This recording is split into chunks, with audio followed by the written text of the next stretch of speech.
Hello, everyone, and welcome to another Scots Whay podcast. And today I am rejoined, I should say, by the author and storyteller, John Burns. Hello, John. Hello there. And last time we spoke to you, it was heady days of being able to sit in a pub over a coffee and chat. But we were able to talk about your novel, Skydance. That's right. Yes, it had just come out, I think. Yeah, and while we were during that conversation, you dropped in that you had once done a play about Aleister Crowley. I think it was called A Passion for Evil. Is that right? I did indeed. That'd be about 10 years ago in the Fringe, yeah. And this was a bit left field for me when I was talking to someone who was writing novels about being up mountains and whatever. So I thought it would be really interesting to follow that up and talk to you about it. Okay, yeah, absolutely. Yeah, he's a fascinating character, Crowley. So I know it's going to be a big question, but there will be people listening who maybe aren't aware of just who Aleister Crowley was. So can you give us an overview if possible? Yeah, he's a very difficult man to sum up in a few sentences, but essentially he was, he's known as an occultist. He made a very in-depth study of the occult and what we would call today black magic. And he was also a prolific writer, a poet, and he was, and in his youth, certainly, he was an extremely successful mountaineer. See, so I'll tell you the three things I knew about Aleister Crowley, and you can put out on them. Because one, I think he's on the cover of Sgt. Pepper's, is that right? That's very true. He'd really sort of sunk into obscurity as a character when, for reasons best known to themselves, the Beatles decided to put him on their cover. And he's got a very famous direct stare, which I think he stares at you out of the cover of Sgt. Pepper's. And that actually rekindled his fame amongst young people.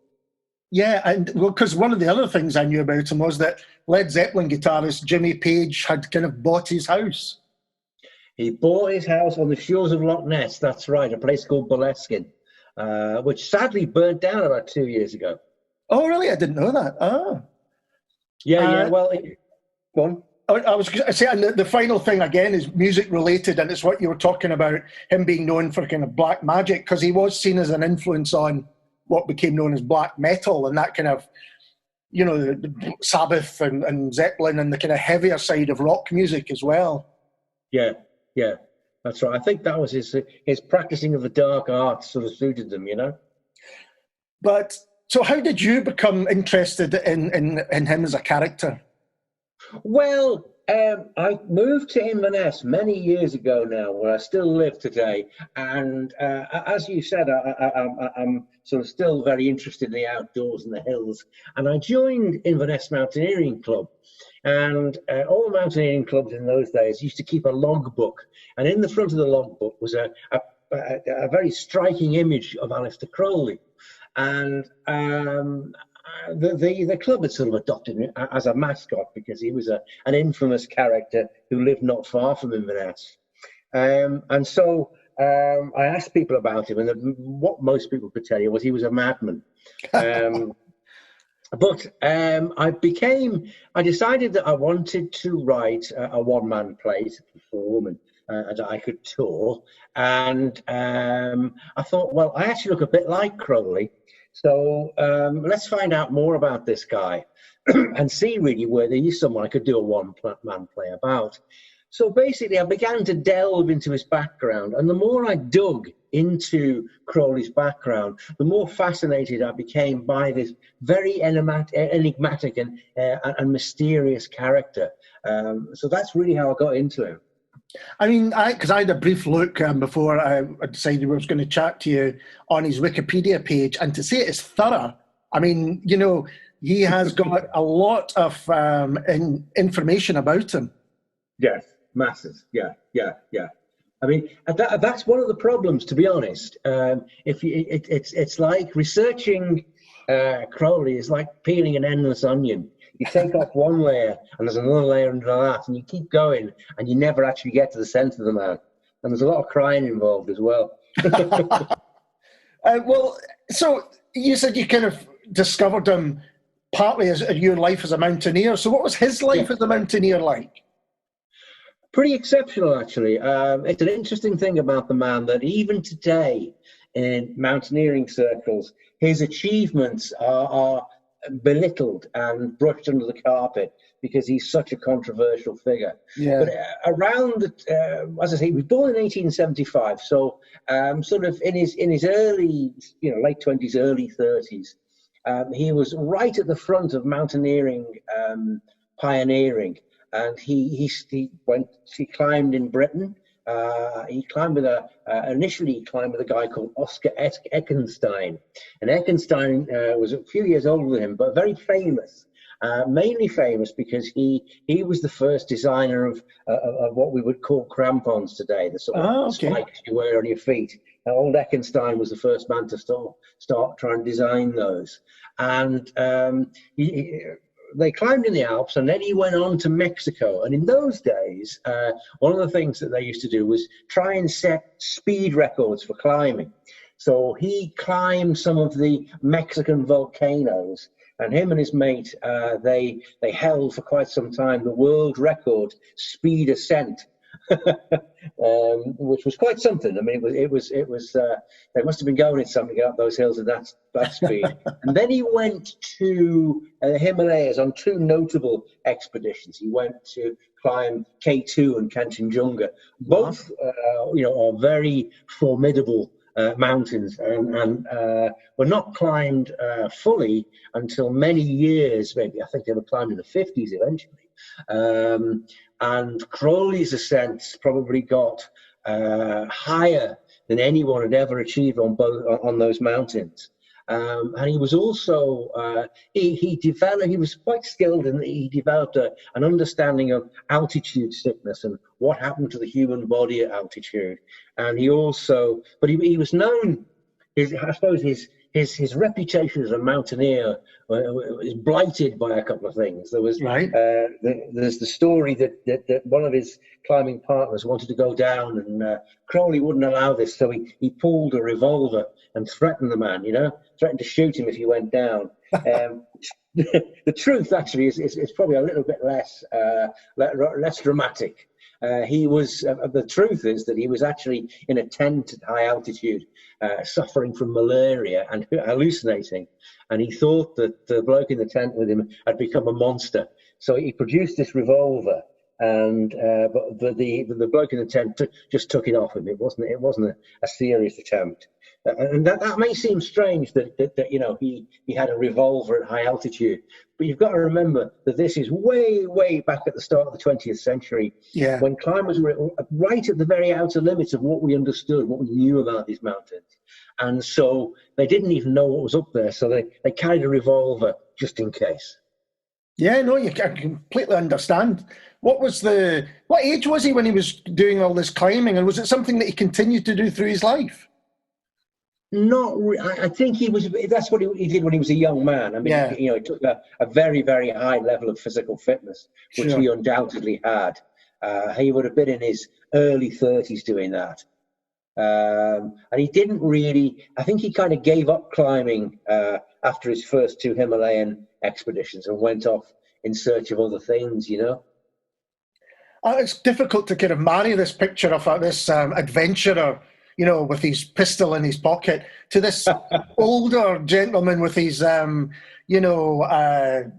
occult paraphernalia either wearing or surrounding him. So, was he always interested? Let's turn that on its head. Was he always interested in the occult, or was this something? Well, I think my take on Crowley was brought up the son of Plymouth Brethren.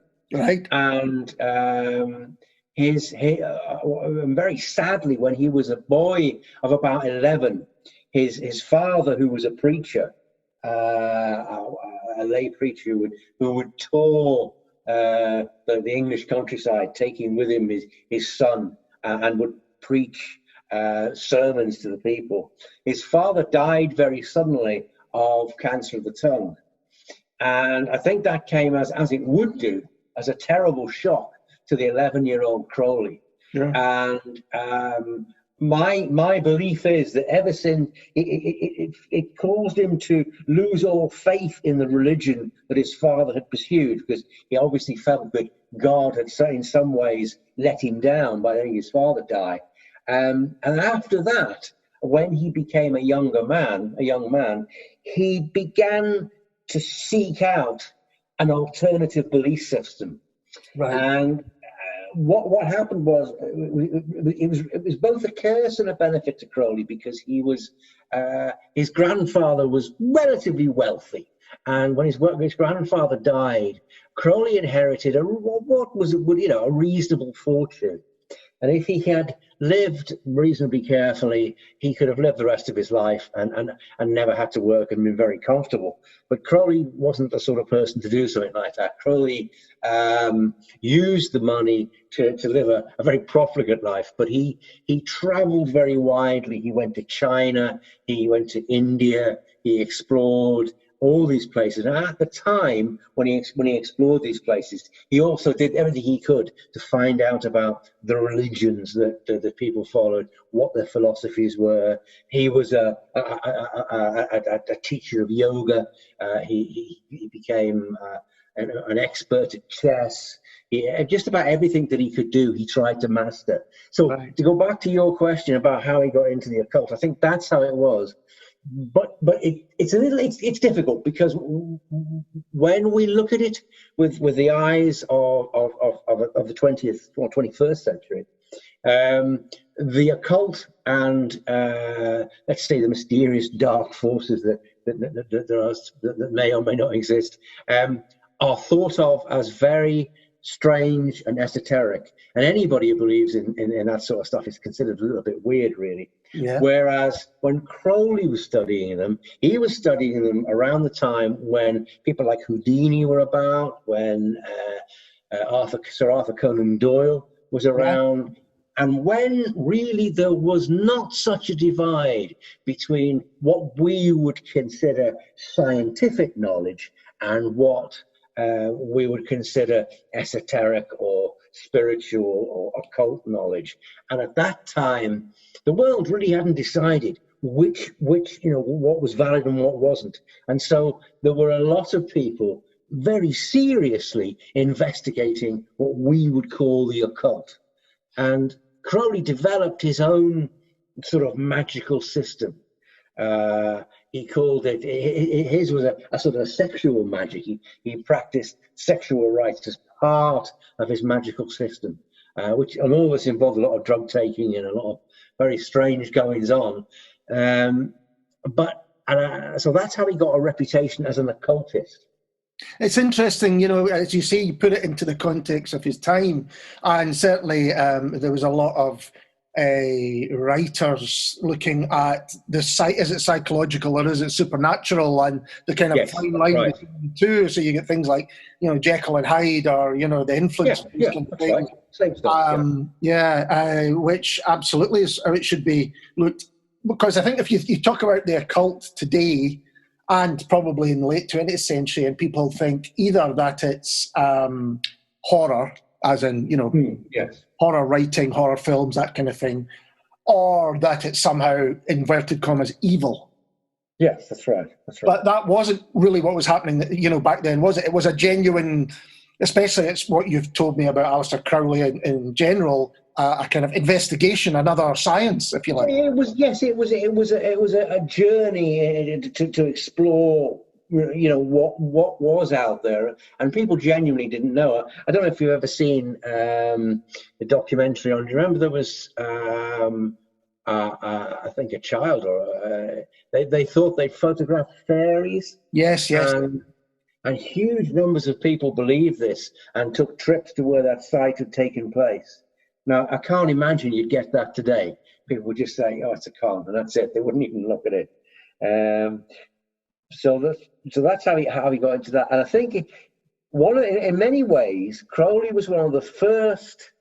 I don't know. He was a modern man in many ways. Yeah. In that, one of the things that he did at that time, and even in his Himalayan expeditions, he insisted that the native porters the Sherpas, had their religion respected, whereas previous expeditions led, almost entirely by white men, had treated the natives with contempt. He didn't do that, and I think also Crowley's sin in the face of the public was not that he practiced homosexuality or bisexuality and took drugs. It was that he was actually open about this, and he didn't deny it.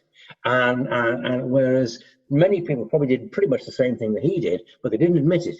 And he was open about. He said that do what thou wilt. You should do whatever your will dictates that you want to follow, and that was his philosophy. So he was modern in the sense that he was probably the first person to be, in a way, destroyed by the press. Right. The Daily Mail caught on to him. During the First World War, when he was running low on money, he went to America because he certainly wasn't going to get enlisted in the army.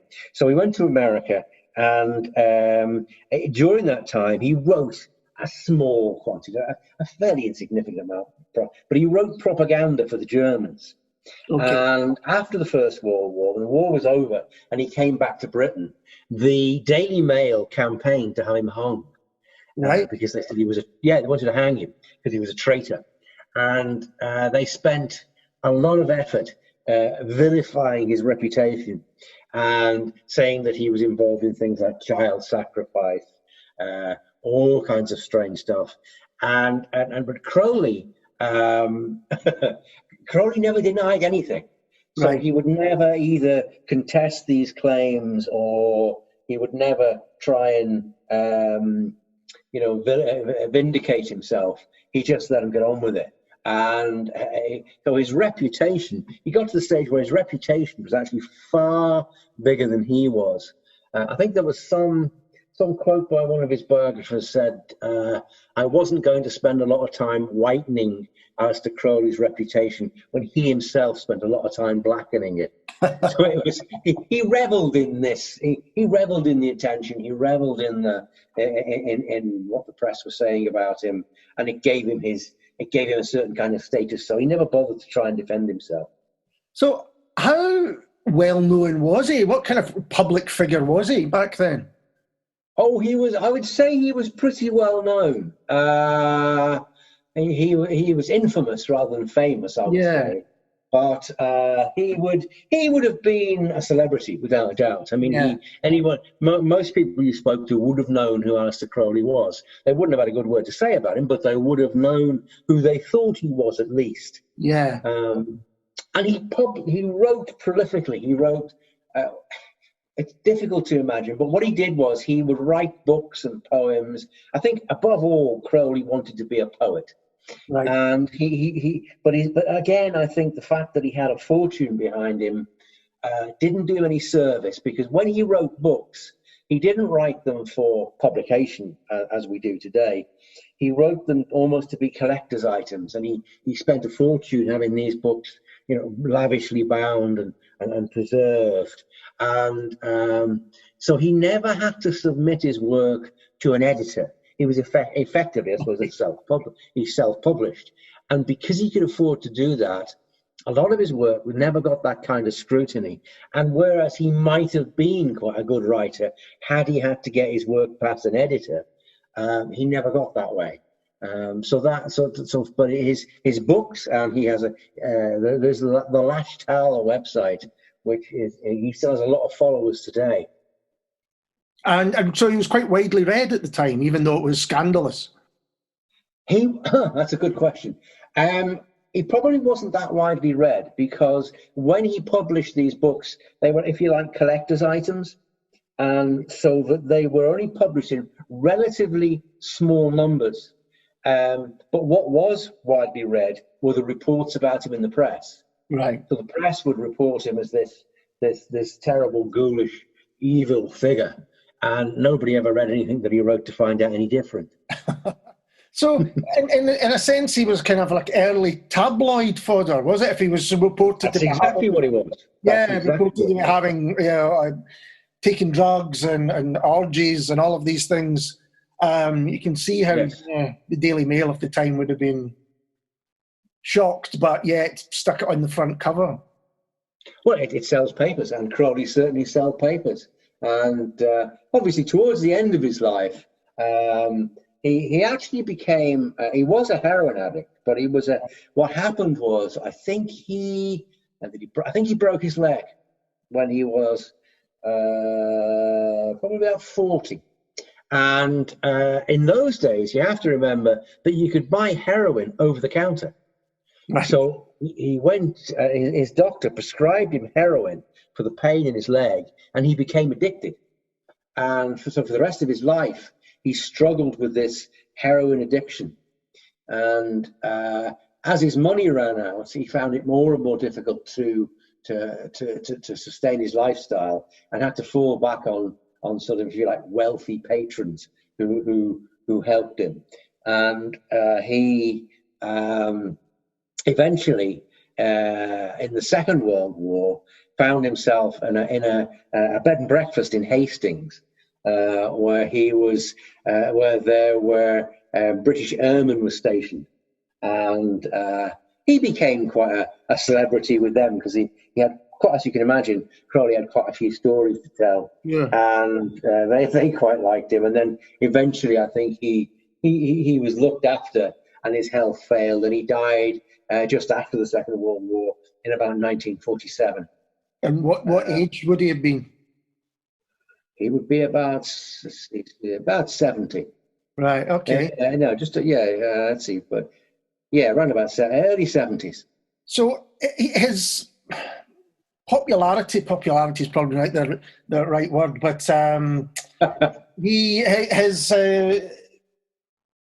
reputation kind of carried on, particularly in parts of popular culture. And why do you think that was? Just because it was seen as something a bit dangerous, a bit salacious? Well, I think what happened was, I think Sergeant Pepper's came out about 65. Is that right? Something like that. Something like that, yeah.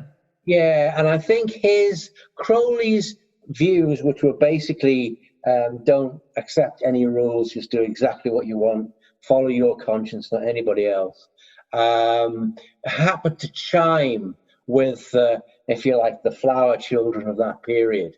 And because his philosophy and his sort of exploration of mysticism, if you remember, the Beatles were quite into that sort of thing.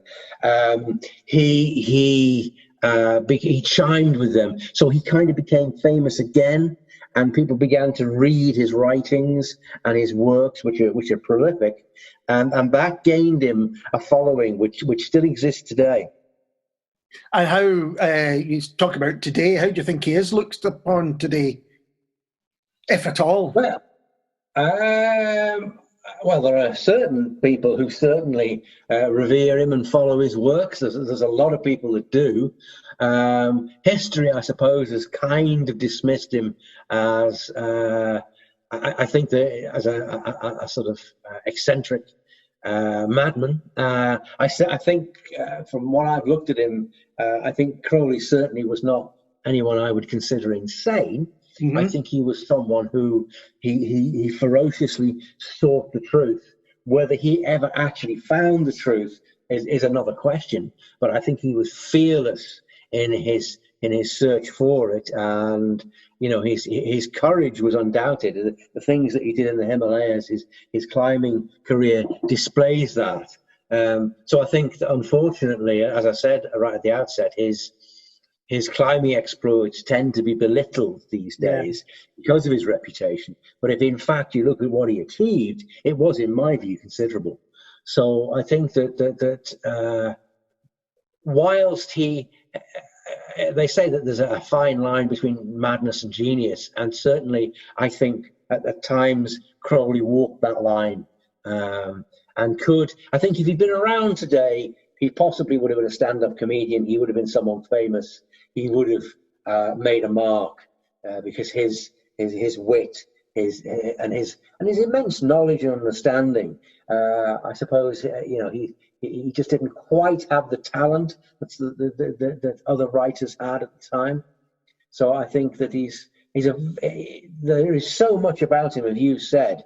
If you start looking, I think Lawrence Sutton, who was one of his biographers, one of his many biographers, studied him for 10 years and still didn't feel that he got to the bottom of the man.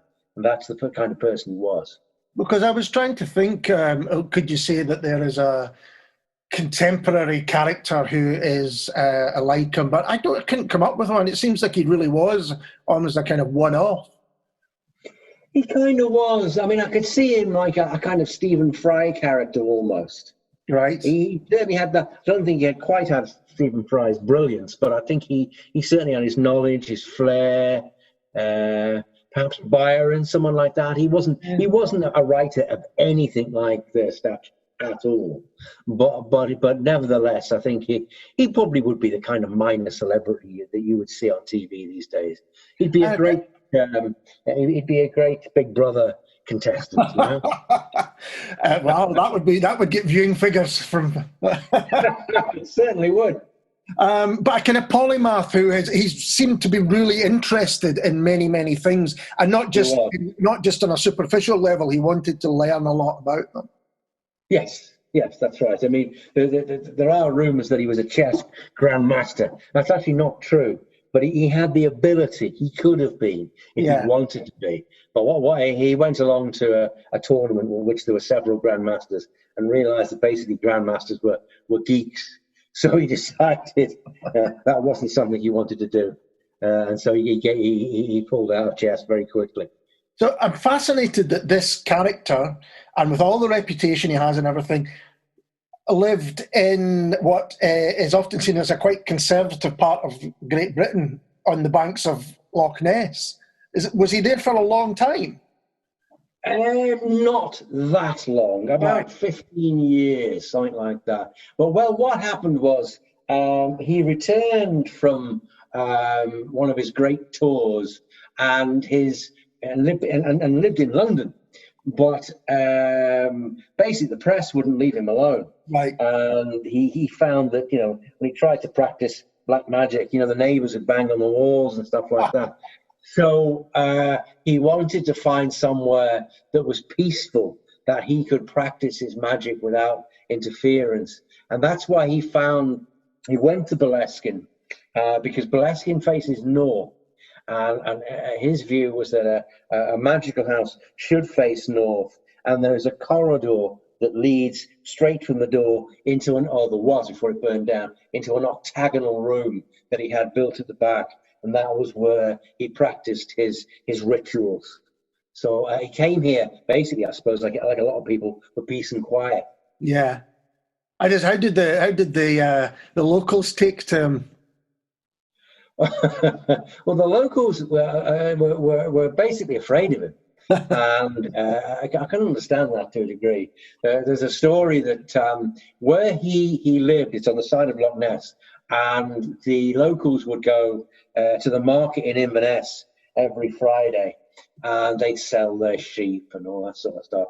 And of course, they'd get drunk, and so they'd come back by cart past his house. Late at night, all singing and carrying on, you see. And Crowley got a bit fed up with this. So what he did was he constructed the head of a monster. And when they came back past one Friday night, he ran along with it on the other side of the hedge. They were so frightened, they never used that route again. So I think the truth is the locals avoided him. And so when you took this your show to Edinburgh, how was that to do a one-man show about someone so intricate and complex? It was if I'd known how difficult it was going to be, I'd never have done it. I think it was very difficult. Partly, at least, because I got. A lot of my audiences, about a quarter to a third of my audiences were Crowley devotees who came along to see the play. And unfortunately, most of them had a lot of good to say about it, because a lot of the things you hear about Crowley are essentially inaccurate. At Right. least I did present what was, as far as I could, an accurate portrait of the man. Oh, that's interesting. It's interesting that people who were devotees of that's difficult. That's a difficult crowd when you've got someone who basically is almost the head of a religion for some people, and they're sitting. Yeah, they were experts on him. Yeah. I got pulled up a few times for getting the odd word wrong. He wouldn't have said that, but it was they were real experts. But overall, I think I got good reviews from them. And I was going to ask whether you would ever think of touring it again, but it sounds like maybe it was quite a hard old gig to do. It was a hard old gig, and I think I wrote it a long time ago now, and I think I might well do something else with him, but I wouldn't do that play. I would try and write and perform something different. You could have endless fun with Crowley. You really could. Well, I have to say, John, it's a character I hadn't thought about for many, many years till you had mentioned him in our previous conversation. But having talked to you today, I really do want to learn more about this slightly strange man. And I think the main thing that you said was about the way that you're looking at the man in his time rather than, in a modern context. Yes. I think that's always important to do and often gets overlooked. Yes, that's right. That's right, indeed. Well, I hope you do enjoy exploring Mr. Crowley. There's an awful lot of literature out there about him, and you'll probably be reading for the next 10 years anyway. Well, John, thanks again very much for joining us. I really enjoyed that. Okay, thanks very much. It's been a pleasure. And we'll be back soon talking to someone completely different. Cheers.